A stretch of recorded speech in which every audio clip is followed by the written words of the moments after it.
मोहिनी एकादशी व्रत कथा।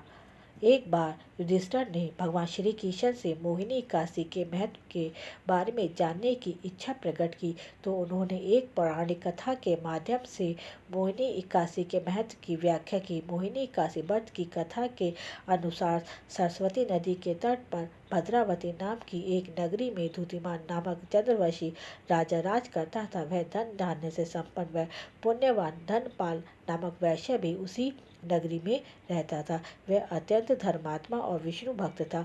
उसने नगर में अनेक भोजनालय, प्याऊ, कुएं, सरोवर, धर्मशाला आदि बनवाए थे। सड़कों पर आम, जामुन, नीम आदि के अनेक वृक्ष भी लगवाए थे।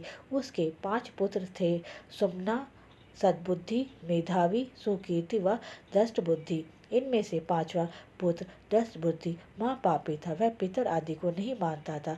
वह वैश्य, दुराचारी, बुरी मनुष्य की संगति में रहता, जुआ खेलता और पर स्त्री के साथ भोग विलास करता तथा मांस मदिरा का सेवन करता था। इस प्रकार अनेक कुमार्गों में वह पिता के धन को नष्ट करता रहता था। इन्हीं कारण से त्रस्त होकर पिता ने उसे घर से निकाल दिया था। घर से बाहर निकलने के बाद वह अपने गहने कपड़े बेचकर अपना निर्वाह करने लगा। जब सब कुछ नष्ट हो गया तो वैश्य और दुराचारी साथियों ने उसका साथ छोड़ दिया। अब वह भूख प्यास से अति दुखी रहने लगा। कोई सहारा न देखकर चोरी करना सीख गया। एक बार वह पकड़ा गया तो वैश्य पुत्र जानकर चेतावनी देकर छोड़ दिया गया, मगर दूसरी बार फिर पकड़ में आ गया। राजाज्ञा से इस बार उसे कारागार में डाल दिया गया। कारागार में उसे अत्यंत दुख दिए गए। बाद में राजा ने उसे नगरी से निकल जाने को कहा। वह नगरी से निकल वन में चला गया। वहाँ अन्य पशु पक्षियों को मार कर खाने लगा। कुछ समय पश्चात वह भेड़िया बन गया और धनुष बाण लेकर पशु पक्षियों को मार मार कर खाने लगा।